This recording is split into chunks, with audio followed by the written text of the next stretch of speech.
tari ke tau olunga ti kaurua ki.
Pamaroa ki he kainai, tome i te o Plahoko i he mea a Kolopanga, Koloponga e tamasi i Plahanga ni.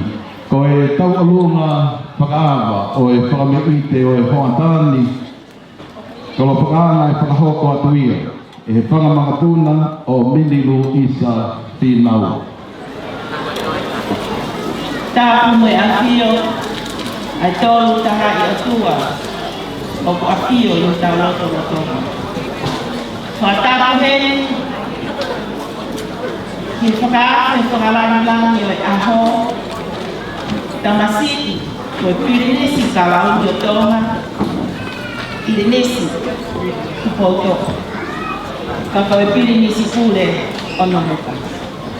Pia ko kore, ke hupanga, i tala whakataka kotoa pē, ko osmo na paki. Ka ata moa, ke whai o whakaunia, o ko kaukawa. He koe tawa e api tupu anga ko waku ho, mea i pehe wheitu una. Ko ia e tu, kua kuini, kua pirinisi. Mo one lau, ko vani na whakamatala. Fia hakuloto, i ahako. Loto maularo o wheitu una, ka ke mea mai. Ho o fie, loto, ke sio, ke mea, ki kaina no muka i loto sene, pehe ki meriko ane, pea mo Brisbane ko. Kai ata pe mua ke whai hei katonia. Ko te e Minlu Isa, Havala, o ki motu a ngā ue, ko e sau tupou, finau, ko i ki e tonga palabala.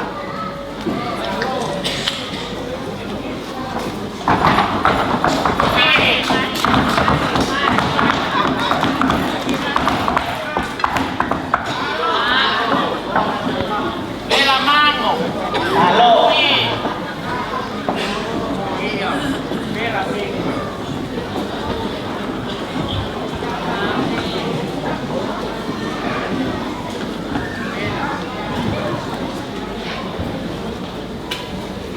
Kakak ko may maawa tayo nga.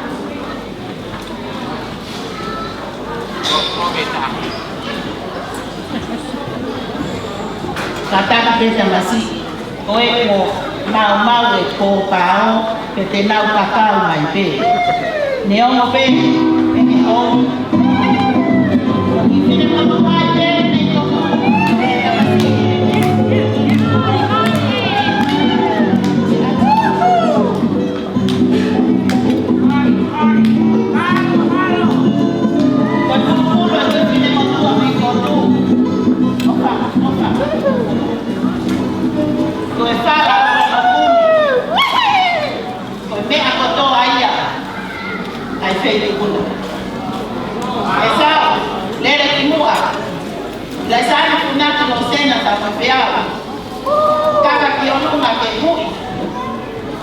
Masih oprinis tu bodo ake famahino kono aha tek ye taalungai famo puna mo fana o min luisa tola ni mafe ko me aya feito una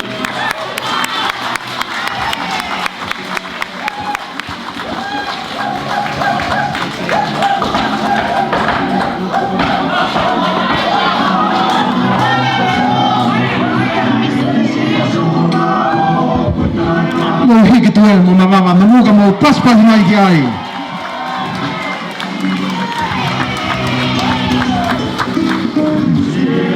Whamalo atu fisi moha ampoa ai teu whatongia.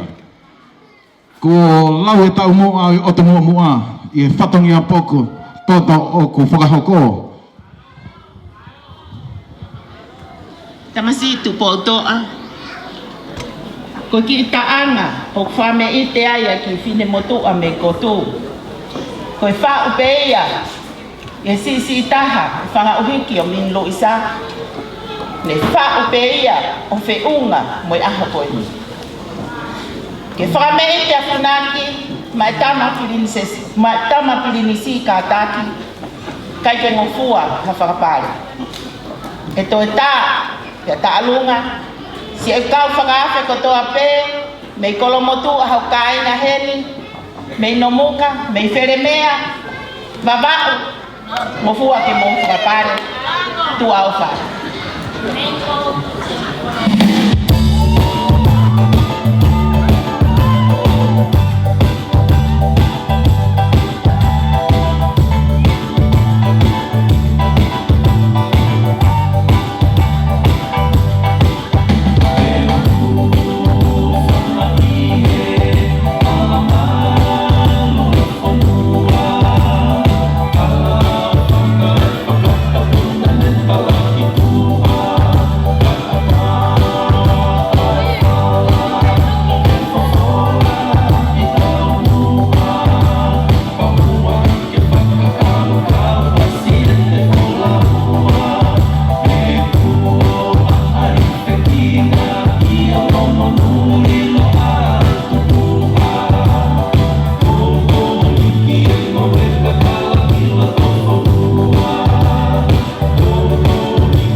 O tu e whakamalo ki e taurunga, whakaanga o e whakamehite ki he ahoni, whakahoko ia e he taurunga o mga puna o Mini Luisa Pinau, ka o koe mga puna whakeeni o Fisi Moha Moa, me kotu, ko whakaanga o kukau mai he whiawhia o e hokani, ko le ke tā mai e whasi hanawa, hoko atu ai whiawhia o e hokani.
mai ke tawalunga pagana o pamete o wakan pa hoko atuia e mga puna Mini Luisa Pinau.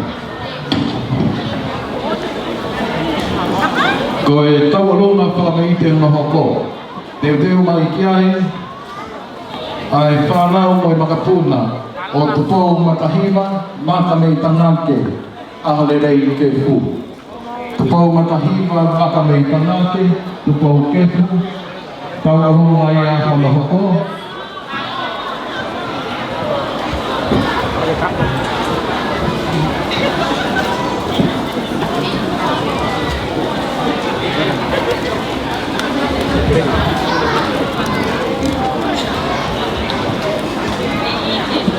Hoko i pulate ko i wiki e ka ngā tonu atape e tau maari tia pia o ahon mo kau ai i me tuatone, kau ai i tia pia o ahon ko e ngau houa pe pok ko ngalo tuku e tau kalamaki a mamahi atu a e tia pia o ahon te o kiai e amu e mo kau kotoa mai e tau tia pia taha aha pakoloa koe ni. Atua watu taman moto, boleh ke ufanga e kalau kata kamata kita kaman, kalau dia ke paha kuat lagi katungi aku ini. Semua fakta ke atua masafi, ye kalau mari gede keituna sama jodoh, semua hormat. Koe whamei koe koe ongona pe i he ngaro ea a ho mai moa ea o tuko lere mai koe manat o tuko anga ea ko padawang ke o tua maafmati ke nehi ko mai a kles mga he kapok palang ke feituna ko ia ko ngai mai mo e tapa tapa e ho kala manu ke ko ha au ma ma tau mo kai ngai mo ko tope ore ha mo rea ba pa ko hala tu kwa e pa me de bon a ko e ha ngai ya ko manat ke tu mo nga mo tau kimi o e fin de talo o e hawani o dubo matahi ko ke pa ko bien o magapun mo e kana au ma tu wa o dubo matahi ko pa mi tanga ke au le ke o outro mundo lá, eu não sei o que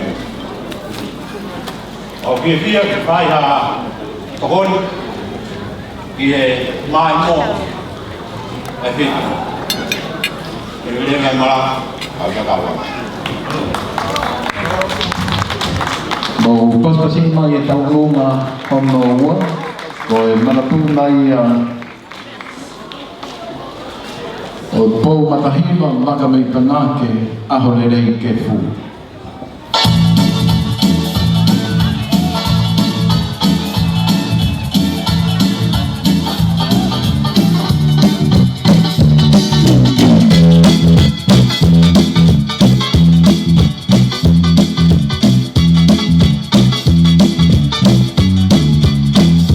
Mau pas-pas mai na muka e pakahiki e o pangalangi o kupai e kai ngā.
lo yang puriku.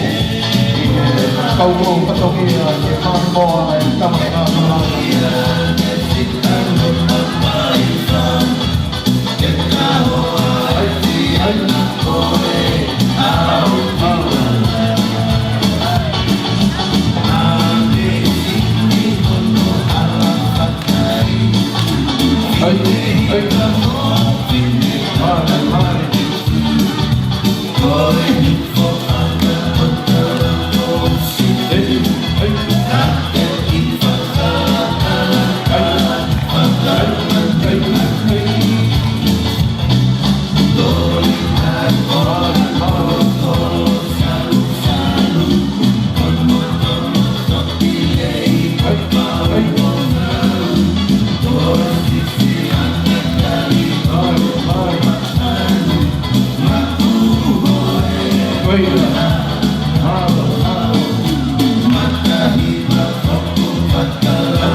Paspasin mai pangalunga tikawa, pakaponga iyo ang makapuna po matahiwa, baka may tanake ahorerei ke fu. Koreanto ki pangalunga fikatolu. Tuwe kapitu ke panang magyay, panang mo paka makapuna, Samson mo alatatu malo. DJ pamulmol, tama mo iko'y pasikay. Punong amay ki kaya nga goni, iko'y kaya nga tukolak. Malo. Ogora ke to ni fatama kristi. Fatama kristo ni to. Kristo ke bodo para. To tala ka ya kita fagitu. Profa. Ko ki fakalo Whakalolo ia e whangalu e whakamapuna uruaki, whakamapuna ua, o mere tu kaluki whahina, ai ane tu iroa, o mere tu kaluki rātaku, e no Samson wala rātaka.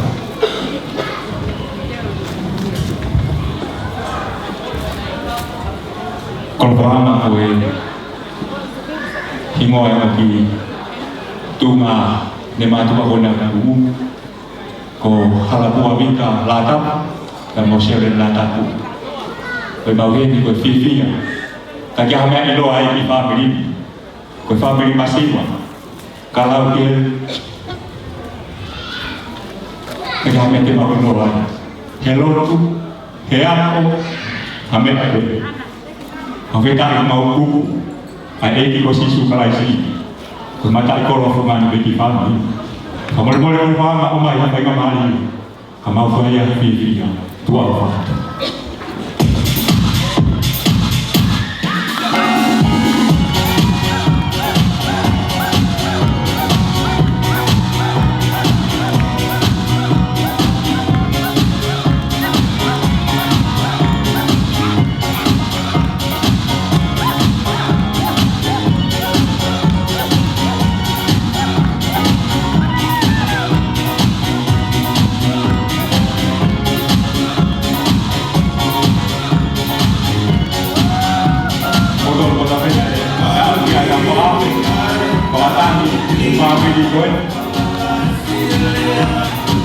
Momo Saji Lao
O pasipasing mai e whakamaka la tapu i he tai whatongia poto e Hokatani mo mea te whoki ko e whamirieni o kia i e kau whaitukau pia te whoki ki e kau Wangorirei i he whanua o koro whakaanga. Ko e taurunga na hoko, teu mai ia ki e whangamapapuna o Ameria mo lātu mai langi. Taurunga whakamei te hoko, ko e whangamapapuna o Ameria mo lātu mai langi.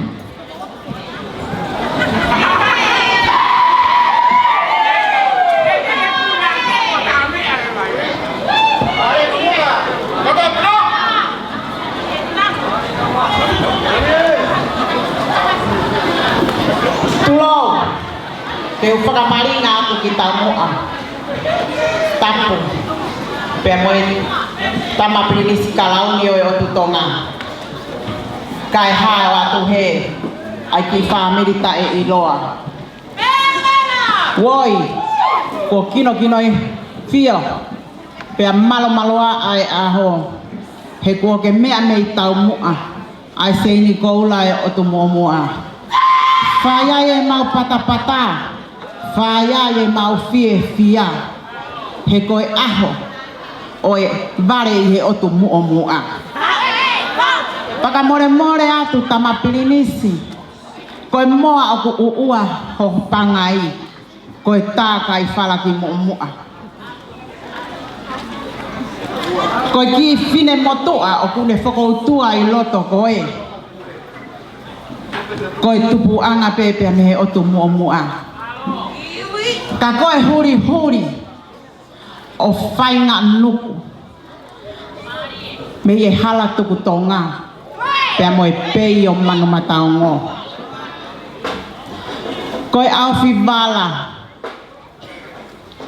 ke fokololo o hau i he la a ko unga fonua ko kore whakamore atu te ria na ko te paki i halo te rie he haofanga kai ata mua pe mo ki mautolo ke ki fine motua ko mo ko puna tupu anga ia me he o tu mua o Ameria pe mo la tu mai lang kai ke mau iloa ha mea he o tu mua tamasi ko mau tolu na mau taki e ama afi ko o tu mua pa ko mau pore pe ki mau tolu ai mau fia he ko mau ngari o tu mua pe mau no muka he ana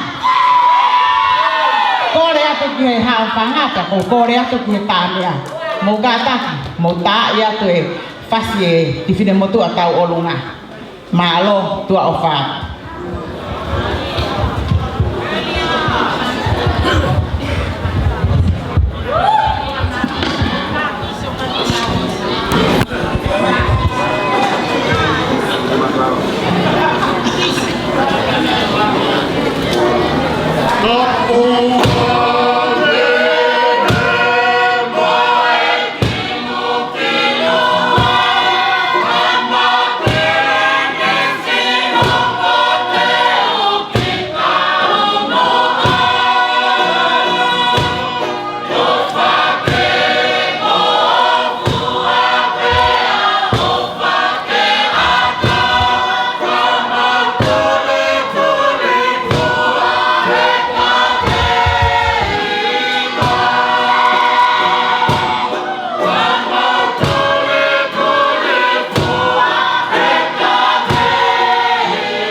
pasipasi mai taulunga pamapuna amenia mai lagi.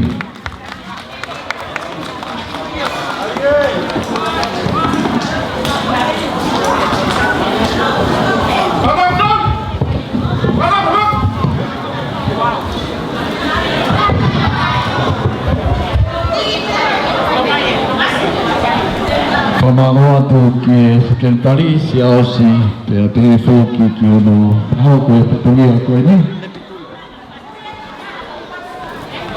Koe tawalunga hoko, whangi te ai peke te i ula, e tātu e tau whansi ke hoko toa ke whamei te kai te rewa hoa e tawalunga ai makatona ni wao, tawalunga koea a latai se whanga te whatuloa tu ko whananga, koe tawalunga whamei te ana hoko. O ku whawhatulana tu ai whatongia, o e whanau o e whangamakuna me i whare tūroto. Pero tukuangi ki a latai, e ne whakakakato anto e whatongia ko ia.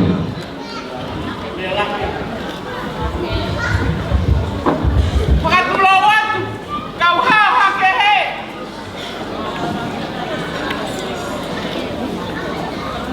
Whakatauku ke awhia e o tua e taloto ngā. Whakatauku atu ki e tama prinisi o tonga.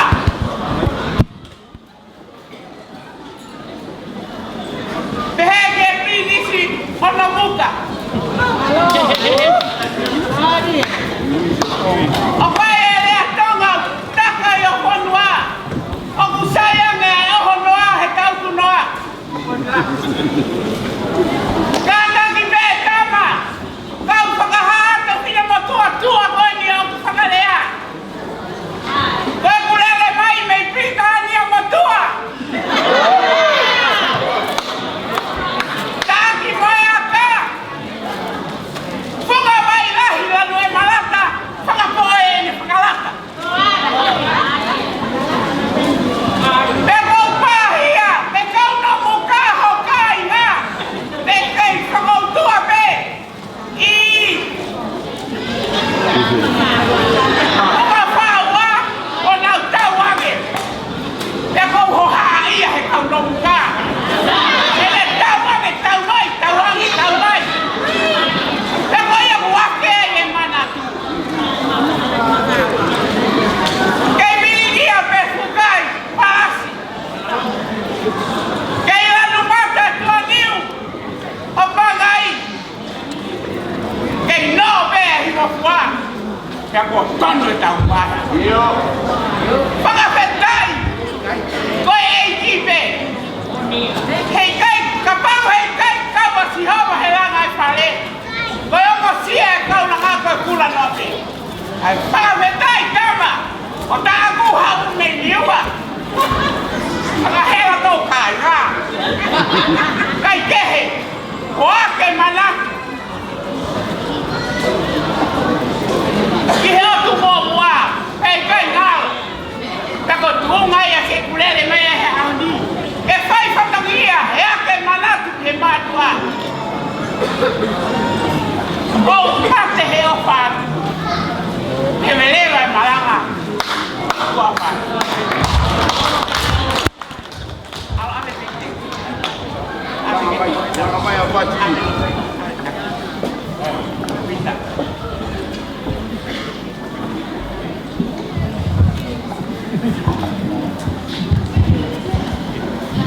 Whamalo atu ki he whakamalanga kua whakahoko me whare tūloto.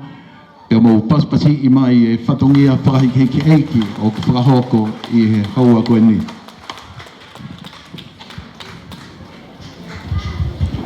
Kore atu e kaulakalaka mō kātaki mai ki toa, tau tori pe taime ai whare, ko siasi o kutari mai ki mautoro mei toa. Mō toi paspasi i mai, ai au whatoa e tamasi i, kai whiawhikita mai ki a tau tōru, ai kai ngā nomuka. Kore ki DJ, mau e tau taurunga whakahoko lea.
mai taulunga kuia, taulunga kamaite, ai whanau ni whare kulotonga.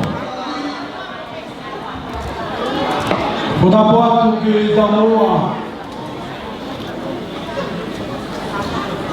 Ko hoko pe moi horoa e la tonga. Kia ka hao i tau whanonga. Kono whakanga. O more. Ko i kāi ngāi ni mot. Ko nau tuku au. O whaia hiki te miti. Pia me e motu ki toka eiki. Hiki te niti mai hao ke kontinenti tini. Whautua si whanau ko eni. Me di poani. Pena maui heli e a ko eni ko e aho. Oi motu. Ka ke mau whawhawhonga mai pia moi. Whawhikau no ane whitoa whohe e whatongia maranga. Ko e a ko eni. Whamopuna eni. O te rita tula kau. Pe, o kuiloa koe a ko whainga. Ko mōre ai mātua, nei whaia e whara. Koe ne tau tangata ko hoko haki. He kai kua me waka. Kai whaiha makau. Whamei te raho ni koe kia whia kau atu pe. Ia whia ngā koe. Pa mono kamataka. Ai tau. Iu nioni whakataha. Ai whanua. Pe mohono mua waka. Reo mai maranga kau tau atu.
whānau le moane, o whalau mai o kau i ahahui ngā o mamuka.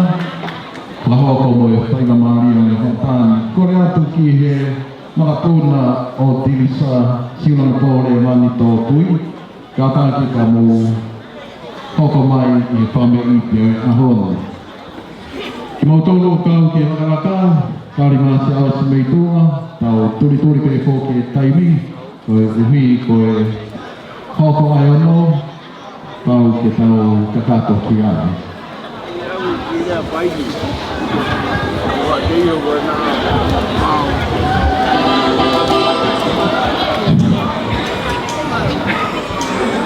Patulou,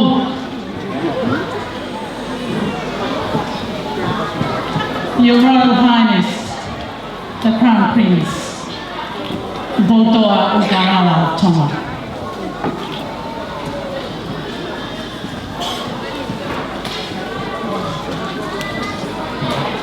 Honorable Your Excellency, Honorable Consul of the Kingdom of Tonga, Louise Waterhouse.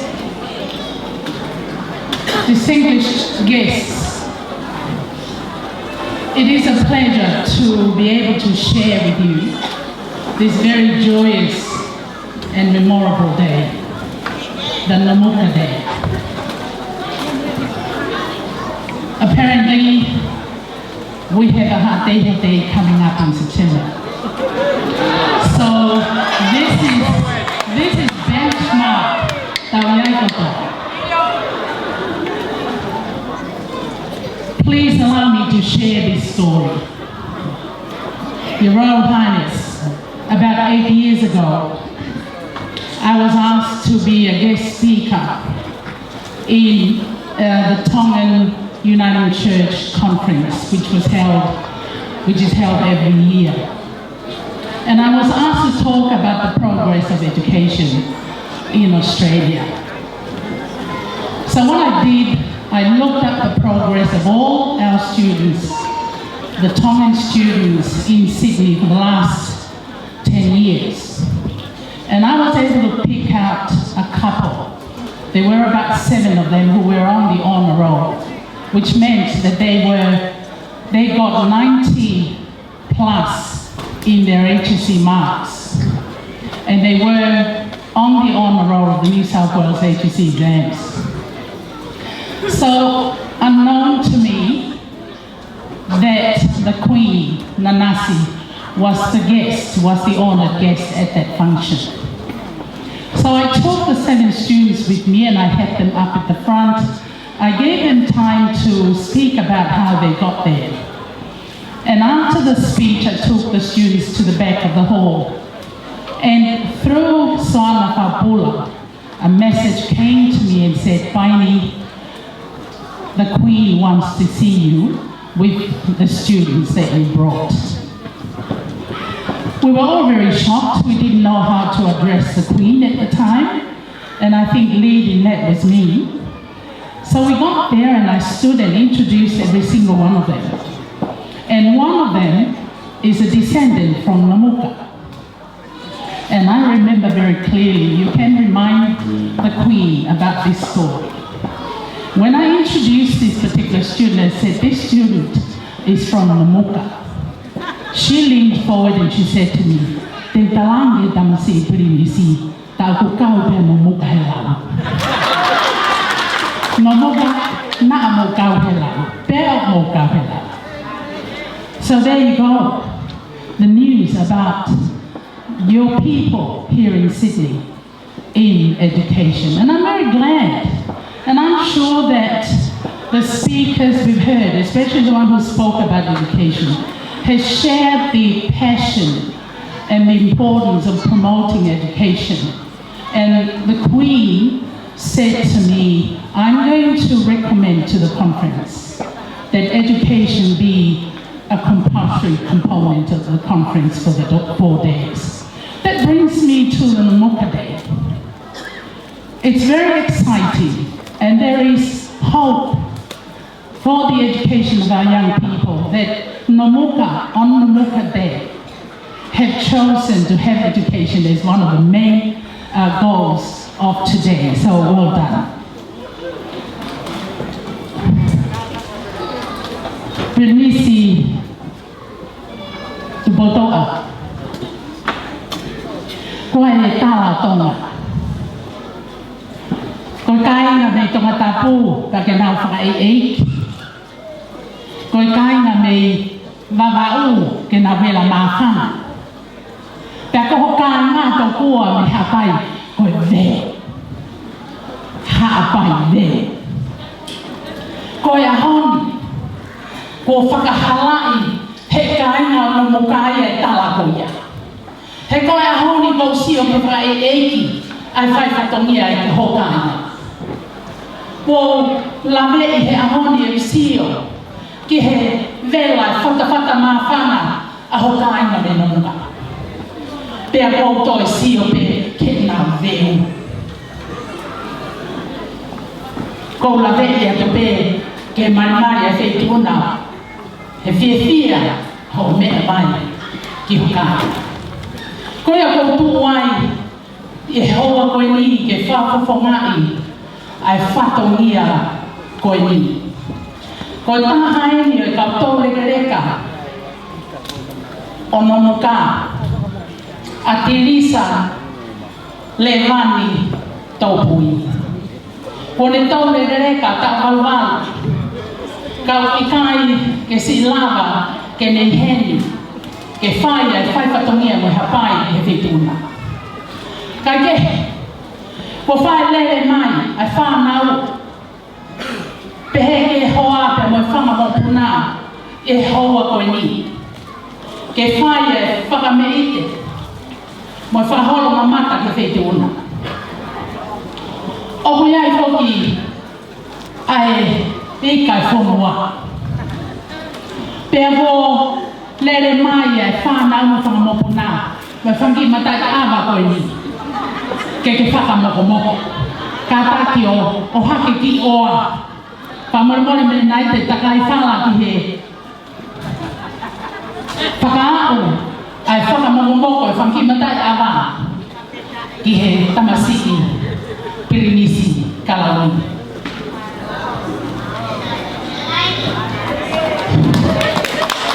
Pasipasi e bravo.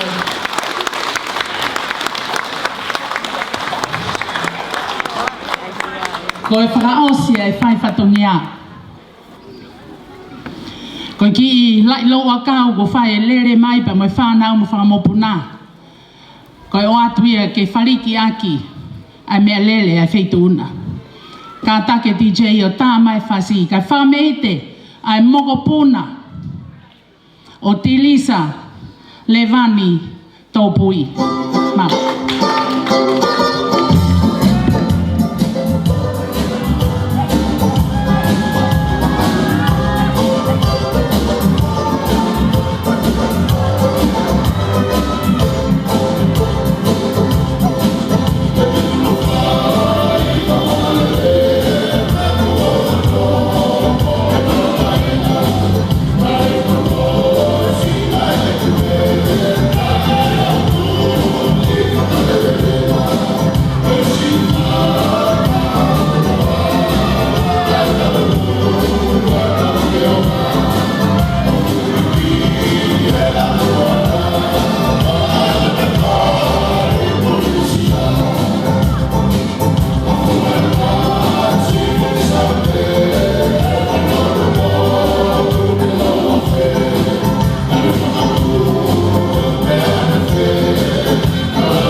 whamaloa ki he DJ. Whamore te kolwhanga ke whakaose te mua e ki whatongia ai whanau mo whangamopuna o Tirisa Levani Topui. Your Excellency, Honourable Consul of the Kingdom of Tonga, Louise Waterhouse. This family is very grateful that you have given up your time to be with us today. And as a result, they would like to present you with some flowers as a token of a big thank you from the family and from the Namuka community for your presence here today. Thank you.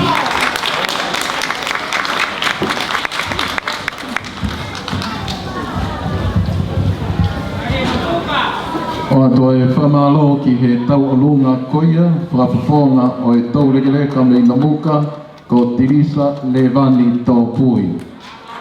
Ko e tau alunga tāpuni o e whakameite o e ahoni, whakahoko ia e makapuna o ofa mo o sai aho kaha. Ko e tau alunga ia a ofa, mo o sai aho kaha, tukehe ka pau ki ai hato e tau alunga o tike ai ki whakahoko mai.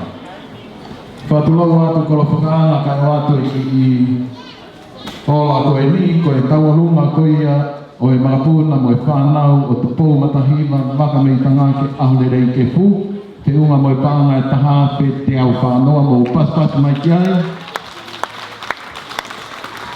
Ko e tau alunga a e whanau mo e marapuna o Samsoni mo ala la tapu, te unga mo e pānga e tolu api, tolu mo furu, mo paspas mai ki ai.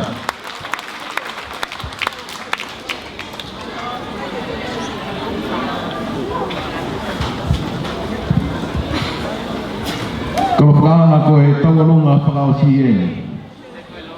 Ko e taualunga tuku e ni o e kātoanga maalari whia ai tamaka i nisi kalauni mo e kāinga no muka, whakahoko atu ia e he makapuna ofa mo o sai aho kawa.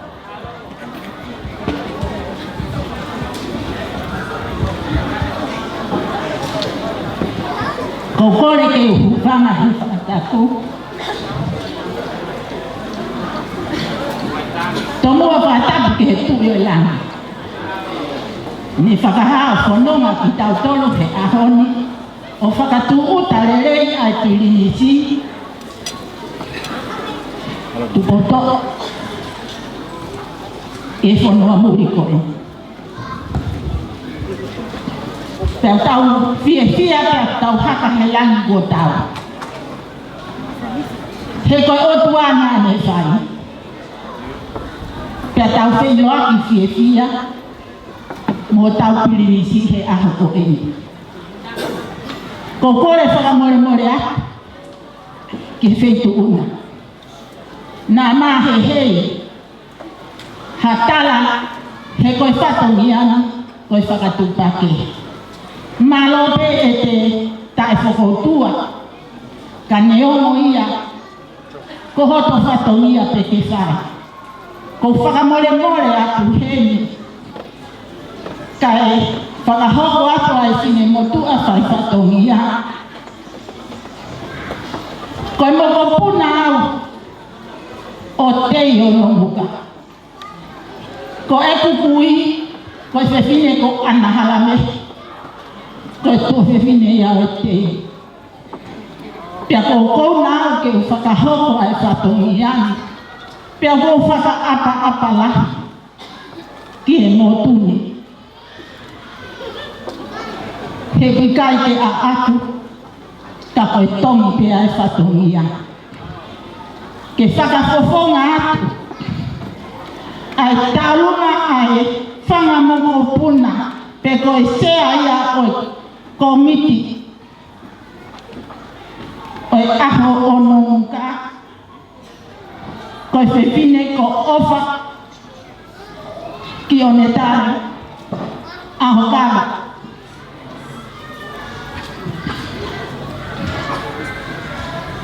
Pea ko kore atu ki he kāinga ko ia mo e whangamoko puna ko toa o ofa ki one tare aho kala. Fie maa ke mo whakatu tarewa, he ko maa loloa ai aho. Ke whaiha, tau oluna, pe ko whakalau noa pe ki he wheitu una.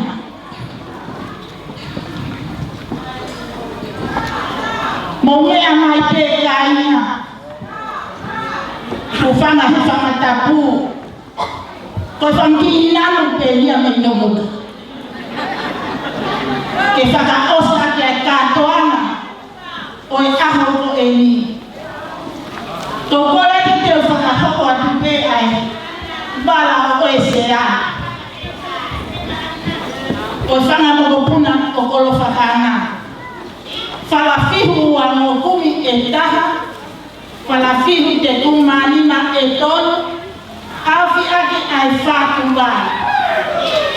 Koe wala ia o e sea, o whaki o ne tare au kāma. Whātu whakamolu aki, ai lau te au. Whakamore pe ai whaituna. Kaya mea ia e maku. He whanga moko puna koe ni. He koe mea pe ngā mau whai i motu koe lāranga pe koe ngā ikie. Tawa ngā mau whoto he a ko. Pea whakahai pe mea koe ngā mau whai koe mea mooni pe ia. Nā marunga hiloa kau pe mo lotu pe. Mo lotu pe ki he ahoni. Pa koe a kou whakahoko atu. Koe ki koloa kotoa o ku whoaki ki he houali. Whoaki kotoa atu pe ia. Mai tamasi i tupoto. Pea, keki te whai ai whai wā mo tatari pe. Ke koe whakaosi e. Koe ku ufo ki aku ia me whare ha moa. Pea upehe mai ai ki tonu no hala. Pea upehe ha ke ai ki mua a ina. Ko e ku ka ahi pe tongi ke mea i he wheitu una. O upehe pe na mulo muka. Aluha ke imano. Pehe mai whonoi. Pehe aku ki o ua. Whakasio mai ai ki he otumu o mua. Te au toki lata ai mooni pe airea koe kau mea talavou ai kau whewhine o e otumu o mua. Nofo ai e namu he ano, he awa, he ahu koe ni tu ai o whātu.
o makonge, whatongia te peitona.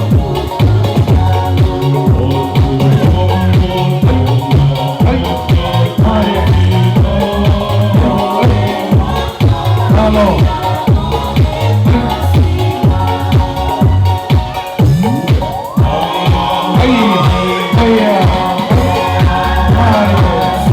Maria, kalau tu kau yang tahu sama si, tahu tak?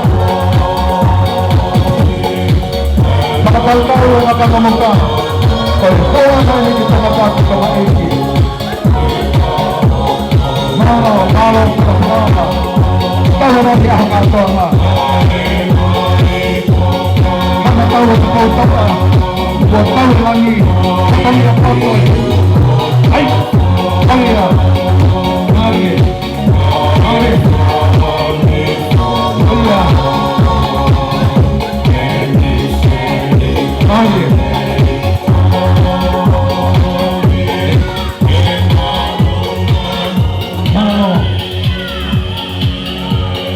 Namo ka mo pas mai ke ngalu to ko aho. Mea mai pe ke karu to re ke reka. E nau whola nima mo e veke ko e whia i mea e whitona. Mau pasasi i mai e tawarunga whakaosi koe ni pia mo e whatongia poto kua whakahoko e kolo whakaanga. Kore atu ke kau laka, teu mai lewa tau turi e taimi ke hoko ai ono.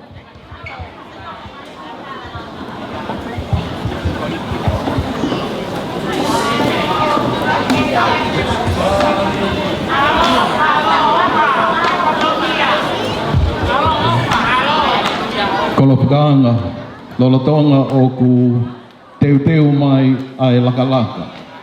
Ko e whaimatuku ia o e whiawhini, o kua ulawe i ai tokolahi heni o e ka inga mehe otu haapai, neonga o kui kai anau ka kunga tonu ki he motu ko nomu ka.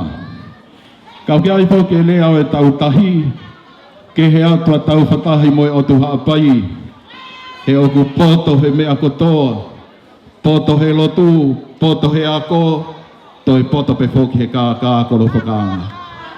Ko i ai tamasi, o kua u whakawhe i ai haapai ta e nomu ka.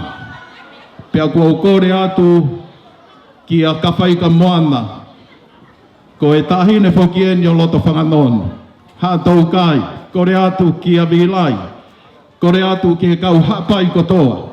O ku mou te pua he ka atoanga nomu ka. Mau mea mai ki loto. Tau whai ha whaka me i te whakaawasi mai tama, pia tau whakahonga a ki e fu ofa, tō matakakano, kua whai e he kāinga no muka. Kore atu ki aluhi sare a motoa, mo e tamaiki me he whalatongoa, taina mo pai a ki mau tolu kotoa, mo mea mai, tau whai ha taurunga wha me i te whakaawasi, lolotonga o ku teu mai, ai laka i aho ni ka whaika, mau tula whare atu, ka ke whai ha taurunga wha me i te. Whapaponga ia haapai kotoa, hepa mai api ko mola ea, pia pehe ke futoa ko tua ki tau, ai api ko tau aki puru, whai ai e tau, hiki mo e tau tue he ahoni, ko e tau kalofia mai a ke whatongia, o tau whangatawa ua me i nomuka. Kore he te ije i tā mai e whasio nomuka, ka mau whatongia atu ai, o e whiwhine ko ka whaika i moana. Ka whaika toa. Pea mai ke tau, whakahei te whakarasi e mai. Mahalo i lai tōna, mahalo o moa.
ai tangata ko dirai ko paulahi me ma ko ya ka pai kan moan kariston itu tamake te a o luisa are motua kai te he ko ai whanau me ke oto haa kai kolo whakanga ko eki i whakawhotuna pe o ku whai e tautahi ko e whakawaha mapa ke e whatongia o e peitu una lolotonga e whakame i te o e aho. Kia pai e pia pia la, ko e kakata mai a e kau whapawhonga e oto haa kai. Te whine ko ka whaika, me he api ko haa kou kai. Tangata ko bilai me he api ko sene, ka mga hok ya kariston i tui kawake, me he api ko molaya. Ko e tō api peia o ko whaiteri hāi e pei tōna. Pea o tō mai e nau kau mai he maari ke whame ite i he tanga pirinisi ko te koutoa. Ko e whame ite o e whaiva whakaosi me te ake na tau hua he hoakani ko e lakalaka ia a kolo whakana. Pea mo hana tau o te koutoa. Ke tau māwai atu ai ngāhi whakameite o e ahoni pia kua utukuangi ai pangai whakahoa patua e he punake mo e kau whaima.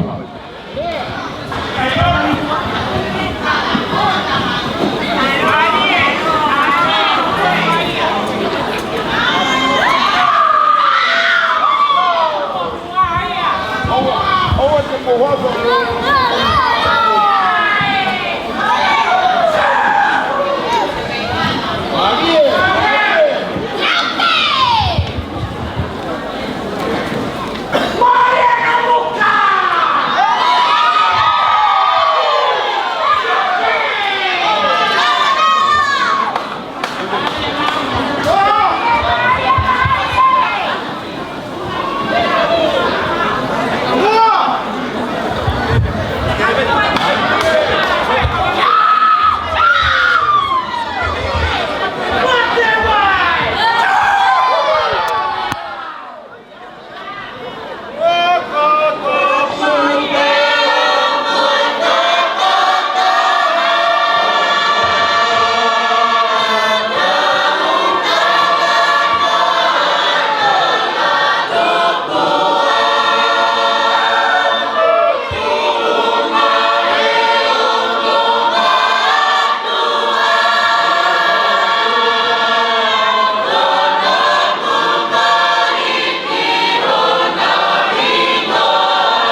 O paspasi mai ai longa whanau o Namuka, i hono whaosi koi ai whame i te oe ahono. Kore ke whanau mo tangotu i whaipe ke tau whakakakato e Polo Kalama. Kore atu ki e matanga mo kātaki ke tau whakakakato i rewa ai whakaosio e Polo Kalama i ahono. Tange koi au kumou mea i, ko tō e koloa o e aho Namuka, Namuka Day, Namuka Way. Namuka Day, Namuka Way. Koi ai o kua fie whakapoponga atu, ai whakaosi o e Polo Kalamani, ke whai ai whakahoko koia. O e whaki mea ofa, ki e whakate whakalangangi.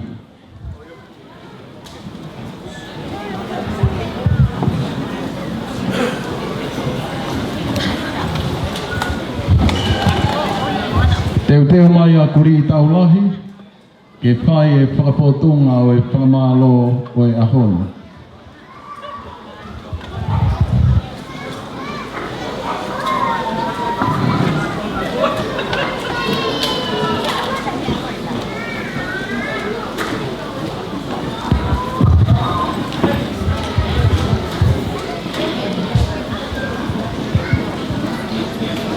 Kore ki he whaki mea opa, ki lau tolu lau whakahoko e whatongia ko ia. Taritari atu e Polo Kalama. Ko lo whakaanga lo tonga e tau tatari ke whakakato ai whatongia o e whiawhini. O ko wakai pēnei me ite ai tamasi i Pirinis Kalauni i he whaiva ko ia ai longa i whanau o e otumu o mua. Pe au whakawhoki e tau manatu ki he lea ko ia nai whakahoko ki mua. Ngari ko e whai whaiva eni ko lo whakaanga nai to'o ai a Captain Cook. I hono loi haki i he kai ngā kai tō mai e puhingoa whakatuputupulangi ko e Friendly Island. Pea ko e whanuani a ko lo whakaanga. Ne tō ai ngahi koloa lala, tō ai e koloa mea Captain Bligh, tō ai e koloa mea Tasman. Pea tau wakawakai e honi whakaupo whaka Namuka, Namuka Day, Namuka Way.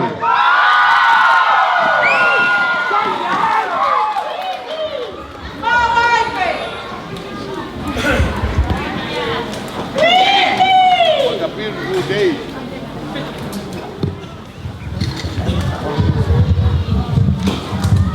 Kore ke te oi whāturo atu, rofanga, ke tō ai pe ki whakamare koe.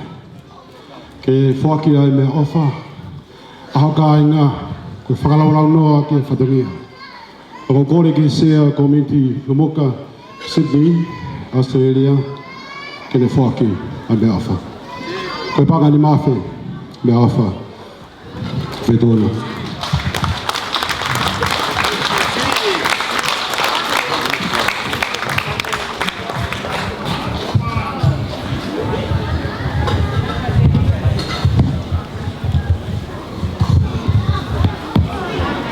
Mo kātaki o paspasi i mai ai ofa koia ai whanua, ko lo whakaanga mo e kāinga Namuka. O ku whakahoko atu ia ki he tamasi i Pirinis Kalauni.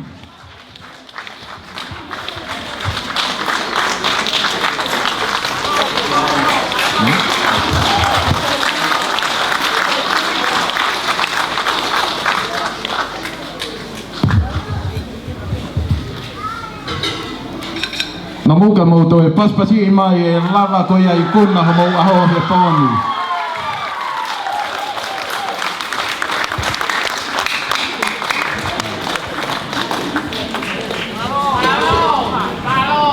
Ko lo whakaanga ko e ngalutuku o e Polo Kalama maalari fia. Pea mo e tamasi i Pirinis Kalauni ko tupotoa ulukalala. Pea gogore ke o atu moa ha whakamalo. To our non-Tongan speakers, Your Excellency, the Honourable Consulate of Tonga in Sydney, Australia, Louise Waterhouse. Thank you for being here with us. Your presence is magnificently received by the Namuka people in Sydney. Mo paspasi mai au Waterhouse. And to all our non-Tongan speakers who travel from far apart, can I say thank you to all of you on behalf of the Namuka people. I know you take time to be here with us, and I know you enjoy the program today. Let's give a round of applause to all of our non-Tongan who travel from outside Sydney. Mo paspasi mai kau muri, ko na wa mai ke tau kau whakataha I he whiawhini.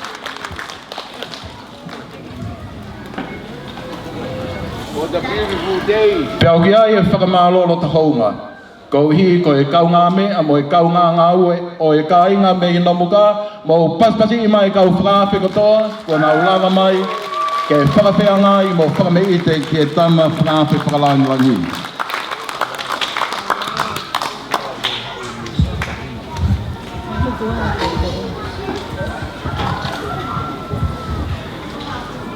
Kala whakaanga.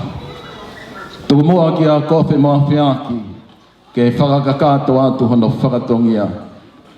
Ai whakamālolo ta haunga, I ho whakaunga ai talite na ta whai he kolotau ko velata. Ke whai ai e vete o nofo haisia ai tonga, tūnga I a ho loto toa. Tamasi tu poutoa, o ku whai e tala noa viki viki, pia mo e veke ki he whani fō, he koe whahinga na e whai pia e hau eiki. Pea koe whani fō na I ai hono I whiaki ai ngahi ngalu o ku hifo ai tangata whani fō. Ai ngalu ki lo na I ai hono taau. Koe ke henga o kolo whakaanga. He nai hoko mai a kolo whakaanga hono taimi. Na e heka hi fōia I he ngalu te re. O toka one I mui fuiwa ke whai ai ha whatongia ke wheito ona. Mo pas mai ke whatongia o kolo whakaanga. O kulahi e ngahi tala noa, pea kulahi e ngahi whia. Tamasi kau ki ai e whakawhita I ke o tua mafi. Ai whai ho mā I moa whakahau e. He nā ke lata pe I he whalau a tā. Pea ke ewe e vai I he vai kohi wā. Pea ke whau mai I he api a ho o whangakui tapu mo e whaito ona ka wafosi mālo e whatongia poto. Ho o tuu ta whaaki ke whakawhea ngai e tamasi eni he apa pea whai e iri whia ki ai. Whakamālo atu.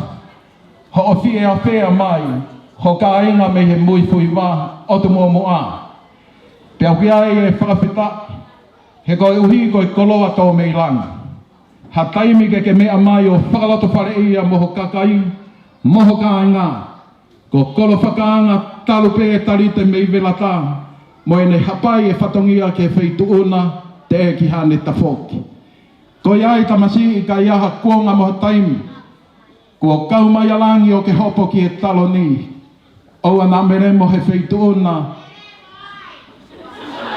Ai tangata ko koro whakaanga mo hamatau o te pouto. Ai hiki whatongia mo oni. Ko e ofa mo oni o ku whai he wheitu ona. Ko e au mau tua o whātu. Ai lama ke whakakakato pia ke mea. I he kātoanga e ahoni. O hange ko ngā hilea ki mua. Ko ke he whatongia o Namuka. He oku tae mi ngāo e Namuka he ahoni. O tae mi ngāo whewhe. O ku kehe mehe o te whapai he koe ahoni. Kua whakai e ki a Namuka I a malo ke whanau a min Louisa Pinau. Malo ke whanau ai Namuka kotoa. Ho mo whakai I ke ki ai aho e tamasi ini tau mo I kalahi mo pas mai ki ai.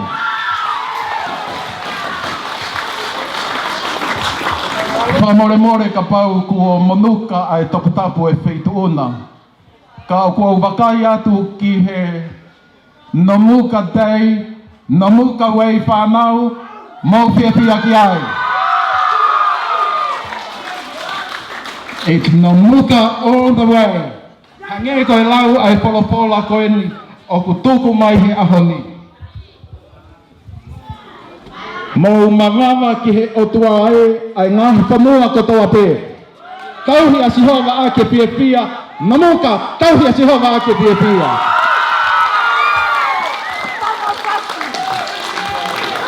Koe same te au besi urua ki ia, o ku whai ai e whakameite mo e tangane a namuka. Koe ku whakatoka ngā namuka, ka mau nofo i he namuka, te mau tauhi ai e pia pia ai o tua. Ko ho mau mamahe pē me he namuka, ki he namuka, ko tapoki e pina ngalo Sihova, mau namuka all the way, namuka tei, namuka way, mau pas katoa ki ai.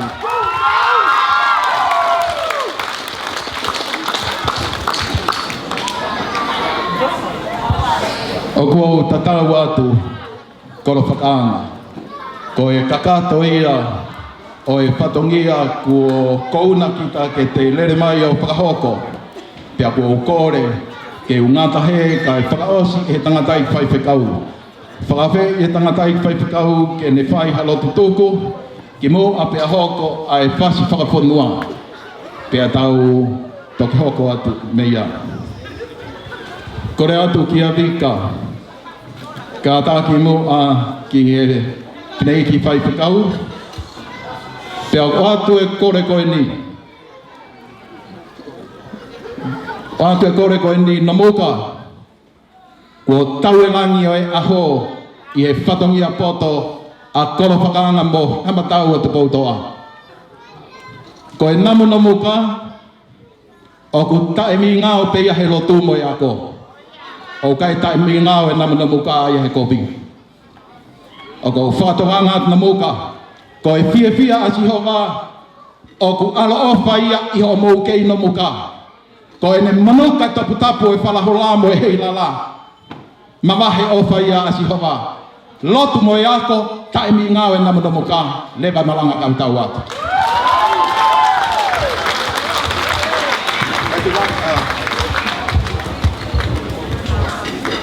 Ko rea te whinei ki whai whakau, ka tāki ka ke whakakato i rewa, ai Kristu ko e aho.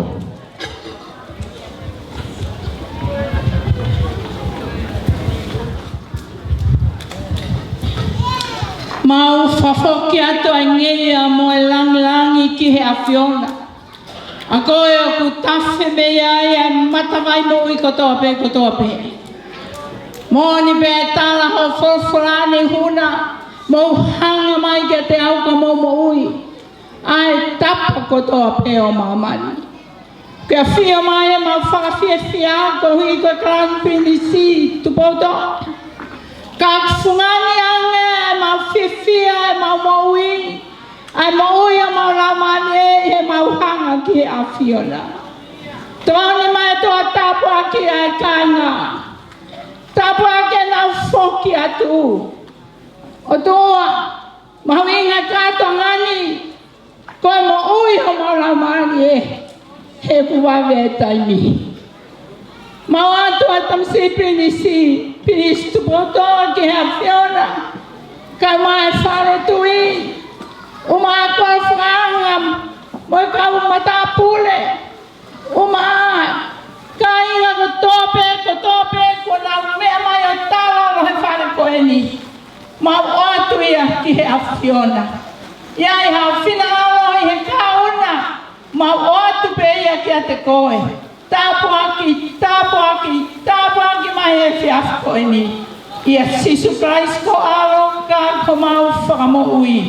E me te koe kresa e ko Sisu Christ o whātua whea lau male maanioni. Lau male e no whea te matore a koe na hiri kai whai peo tangata. Kore mo mea ki o lunga.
kātanga ki o tua i te ke tau tue mo maawa i he mea a e tama pinis kalauni tau pia ai i kakanto e kolo lama o i aho.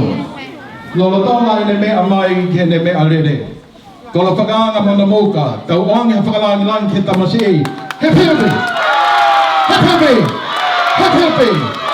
Na moka te! All the way! Pas mai kai na moka! He pipi! He pipi! He pipi! Tau malo na moka, te malo na pipi!